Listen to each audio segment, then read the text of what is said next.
வணக்கம். மகாபாரதத்தில் வருகின்ற அத்துணை பாத்திரங்களும் ஏதோ ஒரு வகையில் நம்மை ஈர்க்கத்தான் செய்கின்றன. அதில் குறிப்பாக சில இடங்களில் மட்டுமே வந்து நம்முடைய கவனத்தை பெறுகின்ற பாத்திரங்கள். சான்றாக சல்லியன் என்றொரு பாத்திரம்.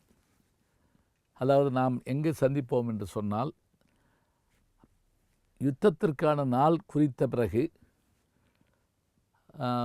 படை சேர்க்கும் பகுதியிலே அவரவருக்கு வேண்டிய சேனைகளை கேட்டு பெறுகின்ற நேரத்தில் சல்லியனை சந்திப்போம் நாம். சல்லியன் யார்? மத்திர நாட்டினுடைய அரசன். அதாவது பாண்டவர்களின் இரண்டாம் தாயாகிய 5 பேரில் குந்தியின் மக்கள் 3: தருமன், பீமன், அர்ஜுனன். அவருடைய தங்கையாகிய மாத்ரி, அந்த மாத்ரி மத்திர நாட்டைச் சேர்ந்தவள்.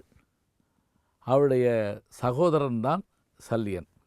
மாத்ரியினுடைய பிள்ளைகள்தான் நகுல சகாதேவர்கள். அப்படி என்றால் நமக்கு தெரிந்த வகையில் நகுல சகாதேவர்களின் தாய்மாமன் தான் சல்லியன். அவன் மத்திர தேசத்தினுடைய அரசன், மாத்ரியினுடைய சகோதரன், இவர்களுக்கு தாய்மாமன். இதுவரைக்கும் நம்ம அவனுடைய முன்கதை தெரியுது. சரி, போருக்கான ஆயத்தம் ஏற்படுகிற போது அவரவர் சேனைகளை எல்லாம் அழைக்கிறார்கள். வாசுதேவனை படைக்கழைத்த சருக்கம் அப்படின்னு ஒரு பகுதி வரும். கண்ணபெருமானை போய் உதவி கேட்க போகிற போது துரியோதனனும் அர்ஜுனனும் போகிற காட்சி. அந்த காலத்தில் அங்கம், வங்கம், கலிங்கம் என்று இருந்த 56 தேசத்து அரசர்களையும் தங்கள் தங்கள் வேண்டுதலுக்கேற்ப இணைக்கிறார்கள். இருபெரும் அணியாக திரள்கிறது கௌரவ பாண்டவ அணிகள். அதில் பாண்டவர்களின் வேண்டுகோளுக்கு இணங்க அவர்களுக்கு உதவுவதற்காக, தன்னுடைய மருமகன்களுக்கு உதவுவதற்காக சல்லியன் தன் பெரும் படையோடு வருகிறான். அதாவது கௌரவர்களை எதிர்ப்பதற்காக, பாண்டவர்களுக்கு உதவுவதற்காக சல்லியன் வருகிறான். ஆனால் நடந்தது என்ன? இதை தெரிந்து கொண்ட சகுனி துரியோதனிடத்தில் ஒரு தந்திரத்தை சொல்லிக் கொடுத்து, அதன்படி அவர்கள் வருகின்ற வழியெல்லாம் தண்ணீர் பந்தல் வைத்து உணவு ஏற்பாடு செய்து, ஒரு பெரும் சத்திரத்தை, அரண்மனையை ஏற்பாடு செய்து அந்த அரண்மனையை தங்க வைத்து உணவெல்லாம் கொடுத்து அதை மகிழ்த்த போது சல்லியன் நினைத்தான், இவையெல்லாம் பாண்டவர்கள் செய்தது, நம்முடைய மருமக்கள் இத்தகைய பெருமைகளை செய்திருக்கிறார் என்று உணவை சாப்பிட்டு கொண்டே வந்தார்கள். ஆனால் உண்மையில் நடந்தது என்ன? கடைசியில் பார்த்தால் துரியோதனும் சகுனியும் வந்து வணங்குகிறார்கள். நாங்கள் தான் உங்களுக்கு எல்லா ஏற்பாட்டையும் செய்தோம். இப்போது என்ன செய்வதென்று சல்லியனுக்கு தெரியவில்லை. சரி, நான் என்ன செய்ய வேண்டும்? யுத்த களத்தில் எங்களோடு இருக்க வேண்டும்.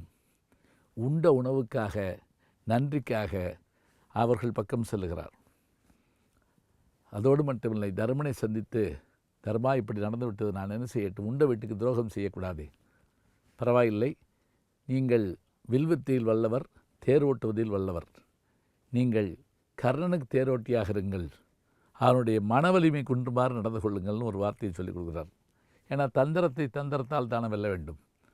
அதே போல் 14ஆம் நாள் போர் சர்க்கத்திலே சல்லியனை கர்ணனுக்கு தேரோட்டுமாறு துரியோதனன் வேண்டுகிறான். அப்படி தேரோட்டுகிற போது கர்ணனை குறை சொல்லிக்கொண்டே இருக்கிறான். சொன்னதோடு மட்டுமில்லாமல் அவன் அந்த நாகாஸ்திரத்தை குறிவைத்த போது ஒரு நல்ல யோசனை சொல்கிறான். கர்ணா, நாகாஸ்திரத்தை அர்ஜுனனுடைய கழுத்துக்கு குறிவைக்காதே. தேர்தட்டில் கண்ணபெருமான் இருக்கிறார், மாயங்கள் செய்வார், நெஞ்சுக்கு குறிவை. ஒன்றா அவன் என்ன சொன்னான்? நீ எனக்கு என்னைக்கு நல்லது சொல்லியிருக்க?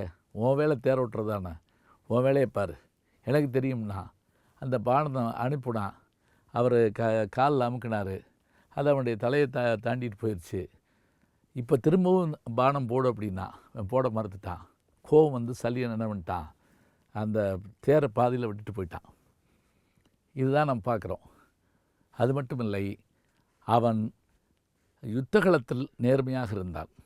விராடனுடைய மகனாகிய உத்திரனை கொல்கிறான் கௌரவர்களுக்காக. அதே போல் தன்னுடைய மாமா என்றும் பாராமல் யுதிஷ்டனாகிய தர்மன் சல்லியனை கொள்ளுகின்ற காட்சியும் நாம் பார்க்கின்றோம். எப்படி பார்த்தாலும் உண்ட வீட்டுக்கு ரெண்டகம் செய்யக்கூடாது என்கின்ற எண்ணத்தோடு வாழ்ந்து மறைந்த ஒரு அருமையான பாத்திரம் யார் என்று கேட்டால் சல்லியன்தான். நல்ல செய்திகளை நாளும் சிந்திப்போம். நாளை சந்திப்போம்.